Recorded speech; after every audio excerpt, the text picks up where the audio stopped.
ಮಹಾಲಕ್ಷ್ಮಿ ಅಂತಾನೆ ಹೇಳ್ಬೋದು. ಇಲ್ಲಿ ನಮ್ಮ ಇವಾಗ ಎಲ್ಲಿ ಅಂದ್ರೆ ಮೈಸೂರಿಗೆ ಬಂದಿದೆ ದಸರಾ. ಇನ್ನೇನು ಕೆಲವೇ ದಿನಗಳು ಬಾಕಿ ಇದೆ. ಇಲ್ಲೊಂದು ನೋಡ್ತಾ ಇರ್ಬೋದು, ಒಂದು ದೊಡ್ಡ ಗಾತ್ರದ ಆನೆ ಬರ್ತಾ ಇದೆ, ಸಾಕಾಗಿದೆ.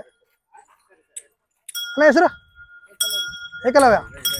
ಯಾವ ರೀತಿ ಸ್ನಾನ ಮಾಡ್ತಾ ಇದ್ದಾವೆ ಅಂತ ಹೇಳ್ಬಿಟ್ಟು. ಮೈಸೂರು ದಸರಾ ಎಷ್ಟೊಂದು ಸುಂದರ, ಚೆಲ್ಲಿದೆ ನಗೆಯ ಪನ್ನೀರ.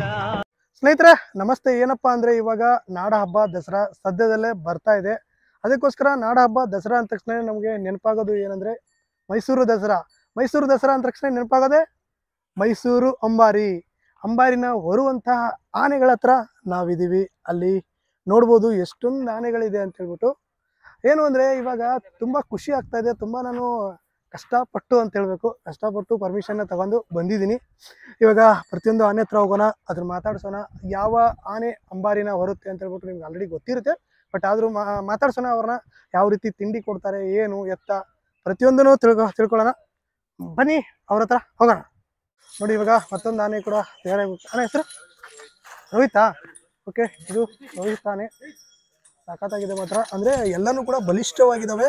ಅಂದ್ರೆ ಇನ್ನೊಂದು ಇದರಲ್ಲಿ ಹೇಳ್ಬೇಕು ಅಂದ್ರೆ ನಿಮ್ಗೆ ಅಂದ್ರೆ ಆನೆಗಳನ್ನ ಫಸ್ಟ್ ಮೆಡಿಕಲ್ ಚೆಕಪ್ಗೆ ತಗೊಂಡು ಹೋಗ್ತಾರೆ. ಮೆಡಿಕಲ್ ಚೆಕಪ್ ಅಲ್ಲಿ ಸಕ್ಸಸ್ ಆಗಿ ಅಂದ್ರೆ ಯಾವುದೇ ರೀತಿ ತೊಂದರೆ ಇಲ್ಲ ಅಂತ ಅನ್ನಂಗಿದ್ರೆ ಮಾತ್ರ ಮೈಸೂರು ದಸರಾಗೆ ಈ ಆನೆಗಳೆಲ್ಲ ಬರ್ತವೆ. ಇನ್ನೊಂದು ಪರ್ಮಿಷನ್ ಬಗ್ಗೆ ಹೇಳೋದಾದ್ರೆ ನಿಮಗೆ ಈ ಮಾವುತರ ಕಡೆಯಿಂದ ಯಾವುದೇ ರೀತಿ ಪರ್ಮಿಷನ್ಗಳು ನಮಗೆ ಸಿಗಲ್ಲ. ಅಂದ್ರೆ ಮಾವುತರುಗಳು ಮಾತಾಡಲ್ಲ, ಯಾಕಂದ್ರೆ ಅವ್ರಿಗೆ ಪರ್ಮಿಷನ್ ಇರಲ್ಲ. ಏನೇ ಮಾತಾಡೋಕ್ಕಾದ್ರೂ ಪರ್ಮಿಷನ್ ಇರಲ್ಲ. ಅದಕ್ಕೋಸ್ಕರ ನಾನೇ ಎಲ್ಲ ಇನ್ಫಾರ್ಮೇಶನ್ ನಿಮಗೆ ತಿಳಿಸ್ತಾ ಹೋಗ್ತೀನಿ. ಇಲ್ಲೊಂದು ನೋಡ್ತಾ ಇರ್ಬೋದು, ಒಂದು ದೊಡ್ಡ ಗಾತ್ರದ ಆನೆ ಬರ್ತಾ ಇದೆ, ಸಾಕಾಗಿದೆ. ಅಲ್ಲ ಹೆಸರು ಏಕಲವ್ಯ. ಏಕಲವ್ಯ ನೋಡಿ, ದೊಡ್ಡ ಗಾತ್ರದ ಆನೆ. ಇದ್ರ ಬಗ್ಗೆ ನನಗೆ ಕೆಲವೊಂದು ಇನ್ಫಾರ್ಮೇಶನ್ನ ಕಳಿಸಿದ್ದಾರೆ DCF ಸರ್ ಅವರು. ಅವ್ರಿಗೆ ತುಂಬ ಕೃತಜ್ಞತೆನೂ ಕೂಡ ಹೇಳ್ತೀನಿ ಇದ್ರ ಮುಖಾಂತರ. ಇವಾಗ ಪ್ರತಿಯೊಂದನ್ನು ನಿಮಗೆ ತಿಳಿಸ್ತಾ ಹೋಗ್ತೀನಿ, ಯಾವ್ಯಾವುದು ಯಾವಾಗ ಬಂತು, ಎಲ್ಲಿಂದ ಬಂತು ಅಂತ ಹೇಳ್ಬಿಟ್ಟು ಇವಾಗ ತಿಳಿಸ್ತಾ ಹೋಗ್ತೀನಿ. ಇವಾಗ ಬಂದ್ಬಿಟ್ಟು ಏಕಲವ್ಯ. ಇವಾಗ ಏನು ನೋಡಿದ್ರಿ ನೀವು ಏಕಲವ್ಯ ಬಗ್ಗೆ ಹೇಳ್ತೀನಿ. ಬನ್ನಿ ಹಂಗೆ ಹೋಗೋಣ. ಬೇರೆ ಬೇರೆ ಆನೆಗಳು ಅಲ್ಲಿ ನೋಡಿ ಯಾವ ರೀತಿ ಮಾಡ್ತಾ ಇದ್ದಾರೆ ಅಂತ ಹೇಳ್ಬಿಟ್ಟು ಫಸ್ಟ್ ಅಲ್ಲಿಗೆ ಹೋಗೋಣ ಬನ್ನಿ. ಅದೆಲ್ಲ ಉಜ್ತಾ ಇದ್ದಾರೆ ನೀರಿಂದ. ಇವಾಗ ಏಕಲವ್ಯ ಬಗ್ಗೆ ಹೇಳಬೇಕು ಅಂದರೆ ಏಕಲವ್ಯ ಬಂದ್ಬಿಟ್ಟು ಇದು ಓಕೆ 2022ರಲ್ಲಿ ಮೂಡಿಗೆರೆ ಅರಣ್ಯದಲ್ಲಿ 2022ರಲ್ಲಿ ಮೂಡಿಗೆರೆ ಅರಣ್ಯದಲ್ಲಿ ಇದನ್ನ ಅಂದರೆ ಅಲ್ಲಿ ಇದು ಮಾಡಿದ್ದಾರೆ. ಇದು ಬಂದ್ಬಿಟ್ಟು ಗಂಡು. ಇದ್ರ ಏಜ್ ಬಂದ್ಬಿಟ್ಟು 38. ಇದರ ಎತ್ತರ 2.88 ಮೀಟರ್ ಇದೆ. ಇದು 2.88 ಮೀಟರ್ ಇದೆ. ಇದರ ತೂಕ ಬಂದ್ಬಿಟ್ಟು 4000ದಿಂದ 4200 kg. ಆದರೆ ಆಲ್ರೆಡಿ ಇವತ್ತು ಕೂಡ ಚೆಕ್ ಮಾಡಿದ್ದಾರೆ. ಇಲ್ಲಿ ನೋಡೋಣ ಬನ್ನಿ. ಫಸ್ಟ್ ಸ್ನಾನ ಮಾಡಿಸ್ತಾ ಇದ್ದಾರೆ. ಬನ್ನಿ ಎಲ್ಲನೂ ಸ್ನಾನ ಮಾಡಿಸೋದನ್ನು ನೋಡೋಣ. ನೋಡ್ರಿ ಹೆಂಗೆ ಸ್ನಾನ ಮಾಡಿಸ್ತಾ ಇದ್ದಾರೆ. ಇವಾಗ ಬೇರೆ ಬೇರೆ ಕಡೆ ನೀವೇನು ನೋಡಿರ್ತೀರ, ದುಬಾರಿ ಆಗಿರ್ಬೋದು, ಬೇರೆ ಬೇರೆ ಕಡೆ ಇವನ್ನ ಸಂರಕ್ಷಣೆ ಏನು ಮಾಡ್ತಾರೆ, ಅಲ್ಲಿ ಇವನ್ನ ಅಂದರೆ ಕಾಡಲ್ಲಿ ಅವರು ಅಲ್ಲಿ ತಿರುಗಾಡ್ಕೊಂಡಿರ್ತವೆ. ಇಲ್ಲಿ ನೋಡಿದ್ರೆ ನೋಡಿ ಯಾವ ರೀತಿ ಸ್ನಾನ ಮಾಡ್ತಾ ಇದ್ದಾವೆ ಅಂತ ಹೇಳ್ಬಿಟ್ಟು ಆರಾಮಾಗಿ ಮಲಗಿದಾವೆ. ಈಗ ಸ್ನಾನದ ಟೈಮು ನೋಡಿ. ಸಖತ್ತಾಗಿ ಅವ್ರ ಮಾವುತರು ಯಾವ ರೀತಿ ಹೇಳ್ತಾರೋ ಆ ರೀತಿ ಕೇಳ್ತಾ ಇರ್ತಾರೆ. ಈ ಆನೆ ಬಗ್ಗೆನೂ ನಾವು ಇನ್ಫಾರ್ಮೇಶನ್ ತಗೊಳ್ಳೋಣ. ಇವಾಗ ಸರ್ ಆನೆ ಹೆಸರು ಲಕ್ಷ್ಮಿನಾ? ಓಕೆ, ಲಕ್ಷ್ಮಿ ಅಂತ ಹೇಳಿಬಿಟ್ಟು. ಓಕೆ, ಒಂದು ಒಳ್ಳೆಯ ಲಕ್ಷಣವಾದ ಹೆಸರು ಅಂತಾನೆ ಹೇಳ್ಬೋದು. ಲಕ್ಷ್ಮಿ ಬಗ್ಗೆ ತಿಳಿಸ್ಬೇಕು ಅಂದರೆ ಸ್ಟಾರ್ಟಿಂಗಲ್ಲೇ ಇರುತ್ತೆ ಅದು. ಇದರ ಮಾವುತರ ಹೆಸರು ಕೂಡ ಹಾಕಿದ್ದಾರೆ, ಚಂದ್ರು ಅಂತ ಹೇಳ್ಬಿಟ್ಟು. ಅದೇ ರೀತಿ ಕೃಷ್ಣಮೂರ್ತಿ ಅಂತ ಹೇಳ್ಬಿಟ್ಟು ಕಾವಡಿ ಅವರು. ಅಲ್ಲಿ ನೋಡಿ ಯಾವ ರೀತಿ ಅದರ ಈ ನೋಡ್ಬೋದು ಯಾವ ರೀತಿ ಬರ್ತಾ ಇದೆ ಅಂತ ಹೇಳ್ಬಿಟ್ಟು. ಸಕ್ನಿ ಅಲ್ಲ, ಇದಕ್ಕೆ ಏನಂತಾರೆ, ಆನೆಗಳ ನಿಮಗೆ ಬರ್ತಾಯಿಲ್ಲ ಹೆಸರು. ವೈಟ್ ಸಖತ್ತಾಗಿದೆ.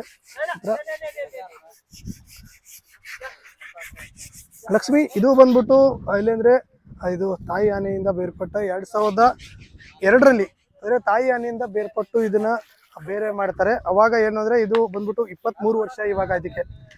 ಇನ್ನೊಂದು ಇದ್ರ KG ಬಂದ್ಬಿಟ್ಟು 2400ರಿಂದ 2500 kg ಇದೆ. ಏನು ನೋಡ್ತಾ ಇದ್ದೀರಾ, ಆನೆಗಳು ಸಖತ್ತಾಗಿ ಸ್ನಾನ ಮಾಡ್ತಾ ಇದೆ. ಇನ್ನೊಂದು ಮಾವುತರನ್ನ ಮಾತಾಡ್ಸಿದ್ರೆ ಚೆನ್ನಾಗಿರ್ತಿತ್ತು, ಬಟ್ ನಿಮಗೆ ಮಾವುತರನ್ನ ಮಾತಾಡ್ಸೋಕ್ಕೆ ಪರ್ಮಿಷನ್ ಸಿಗಲಿಲ್ಲ. ಇವನ್ನ ನೋಡ್ಬಿಟ್ಟು ಇದನ್ನ ವಿಡಿಯೋ ಮಾಡ್ಕೊಂಡು ಹೋಗ್ಬೋದು ಅಂತ ಹೇಳ್ಬಿಟ್ಟು ಪರ್ಮಿಷನ್ ಅಷ್ಟೇ ಸಿಕ್ಕಿರೋದು. ಅದಕ್ಕೆ ಸಖತ್ತಾಗಿ ಕಾಣಿಸ್ತಾ ಇದೆ. ಇವಾಗ ಟಚ್ ಮಾಡ್ಬೋದಾ? ಮುಟ್ಬೋದಾ? ಹಾಂ ವಾವ್ ಸಾಕಾಗಿದೆ ಮಾತ್ರ. ಇದು ಮೇಲ್ಗಡೆ ಸೂಪರ್ ಆಗಿದೆ ನೋಡಿ. ಇವಾಗ ಲಕ್ಷ್ಮಿ ಒಂದು ಮಹಾಲಕ್ಷ್ಮಿ ಅಂತಾನೆ ಹೇಳ್ಬೋದು.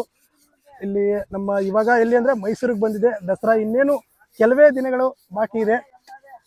ವಾ ವಾ ಸೂಪರ್, ಖುಷಿ ಆಯ್ತು ನೋಡಿ. ನೆಕ್ಸ್ಟ್ ಇದಾಯ್ತು, ಇನ್ನೊಂದು ಆನೆ ಕೂಡ ಸ್ನಾನ ಮಾಡ್ತಾ ಇದೆ. ಅದ್ರ ಹೆಸರು ಬ್ರೋ ವರಲಕ್ಷ್ಮಿ. ಓಕೆ, ಲಕ್ಷ್ಮಿ ಇಲ್ಲೇ ಇದೆ, ವರಲಕ್ಷ್ಮಿ ಅದ್ರ ಪಕ್ಕದಲ್ಲೇ ಇದ್ದಾಳೆ. ಇಬ್ರು ಕೂಡ ಲಕ್ಷ್ಮಿ ವರಲಕ್ಷ್ಮಿ ನೋಡ್ತಾ ಇದ್ದೀರಾ. ಇದು ಬಂದ್ಬಿಟ್ಟು 68 ವರ್ಷ ಇದಕ್ಕೆ. ಅದೇ ರೀತಿ ಇದು ಕೆಜಿ ಬಂದ್ಬಿಟ್ಟು 3300 3500 ಕೆಜಿ ಇದೆ. ಏನು ನೋಡ್ತಾ ಇದ್ದೀರಾ ಇಲ್ಲಿ ನೋಡಿ ಯಾವ ರೀತಿ ತೊಳಿತಾ ಇದ್ದಾರೆ ಅಂತ ಹೇಳ್ಬಿಟ್ಟು. ಪ್ರತಿಯೊಂದು ಈ ಕಡೆ ಬನ್ನಿ ನೋಡ್ಬೋದು ನೀವು. ಇದಕ್ಕೆ ಯಾವುದೇ ರೀತಿಯ ದಂತಗಳು ಇಲ್ಲ ಅನ್ನೋದು. ಮೇ ಬಿ ನೋಡಿ ಯಾವ ರೀತಿ ಆರಾಮಾಗಿ ಮಾವುತಾರೆ ಹೆಂಗೆ ಹೇಳ್ತಾರೆ ಹಂಗೆ ಕೇಳ್ಕೊಂಡು ಇರ್ತಾರೆ ಆರಾಮಾಗಿ. ಅಂದರೆ ಇವ್ರ ಜೊತೆಗೆ ಇಬ್ಬರು ಇರ್ತಾರೆ, ಅವ್ರ ಫ್ಯಾಮ್ಲಿ ಸಮೇತ ಇಲ್ಲಿ ಬಂದಿದ್ದಾರೆ ಅವರು. ಅಲ್ಲಿ ಫ್ಯಾಮ್ಲಿಗಳನ್ನ ನಿಮಗೆ ಆಮೇಲೆ ತೋರಿಸ್ತಾರೆ ಅವ್ರು ಎಲ್ಲಿದೆ ಅಂತ ಹೇಳ್ಬಿಟ್ಟು. ಇಲ್ಲಿ ನೋಡಿ, ಇದು ಅದು ಬಂದ್ಬಿಟ್ಟು ಲಕ್ಷ್ಮಿ, ಇದು ವರಲಕ್ಷ್ಮಿ, ಅದು ಏಕಲವ್ಯ.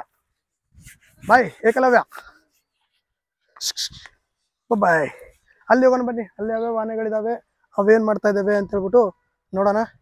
ನೋಡಿ ಇವಾಗ ಇದಕ್ಕೆ ಆನೆಗಳಿಗೆ ಅಂತ ಹೇಳ್ಬಿಟ್ಟು ಇಷ್ಟು ಜಾಗನ ಕೊಟ್ಟಿದ್ದಾರೆ. ಓಕೆ, ಈ ಕಡೆ ಇದು ಹೋದ್ರೆ ಪ್ಯಾಲೇಸ್ ಎಡಭಾಗದಲ್ಲಿ ಇದಿರೋದು. ಪ್ಯಾಲೇಸ್ ಎಡಭಾಗದಲ್ಲಿ ಇದಕ್ಕೆ ಜಾಗನ ಕೊಟ್ಟಿದ್ದಾರೆ. ಒಂದೂವರೆ ತಿಂಗಳು ಆಲ್ಮೋಸ್ಟ್ 1.5 ತಿಂಗಳು ಮುಂಚೆನೆ ಬರ್ತವೆ. ತಾಲೀಮ್ ಎಲ್ಲ ಮಾಡಬೇಕು, ಜನಗಳಿಗೆ ಹೆದರದೇ ಇರೋ ಥರ. ಅಂದರೆ ಇನ್ನೊಂದಂದರೆ ಅಲ್ಲಿ ನೋಡ್ತಾ ಇದ್ರಲ್ಲ ನೀವು, ಅವ್ರಿಗೆ ಅಂದರೆ ಅವರ ಫ್ಯಾಮ್ಲಿಗೆ ಯಾರು ನಮಗೆ ಮಾವುತರು ಇರ್ತಾರೆ, ಅವಾರ್ಡಿಗೆ ಇರ್ತಾರೆ, ಅವರ ಫ್ಯಾಮ್ಲಿಗಳಿಗೆ ಅಂತ ಹೇಳ್ಬಿಟ್ಟು ಸೆಡ್ನ ಹಾಕಿಕೊಟ್ಟಿದ್ದಾರೆ. ಇಲ್ಲಿ ನೋಡಿ ಯಾವ ರೀತಿ ಇದ್ದಾವೆ ಎಲ್ಲ ಆನೆಗಳು ಅಂತ ಹೇಳ್ಬಿಟ್ಟು. ಅವರು ಮಾವುತರು ಮಾತಾಡಿದ್ರೆ ಇನ್ನೂ ಚೆನ್ನಾಗಿರ್ತಿತ್ತು, ಬಟ್ ಮಾವುತರು ಎಲ್ಲೂ ಕೂಡ ಮಾತಾಡಬಾರ್ದು ಅಂತ ಹೇಳ್ಬಿಟ್ಟು ಇದೆ ಅಂತೆ. ನಮಗೆ ಇನ್ಫಾರ್ಮೇಶನ್ ಬಂತು, ಅದಕ್ಕೋಸ್ಕರ ಇವಾಗ ಅಲ್ಲಿಗೆ ಹೋಗಿ ಬರೋಣ ಬನ್ನಿ. ಫಸ್ಟ್ ಅಲ್ಲಿಗೆ ಹೋಗಿ ಬಂದು ಯಾವಿದ್ಯು ಆನೆ ಏನು ಅಂತ ಹೇಳ್ಬಿಟ್ಟು ಕೇಳೋಣ. ಮೈಸೂರು ದಸರಾ ಎಷ್ಟೊಂದು ಸುಂದರ, ಚೆಲ್ಲಿದೆ ನಗೆಯ ಪನ್ನೀರ.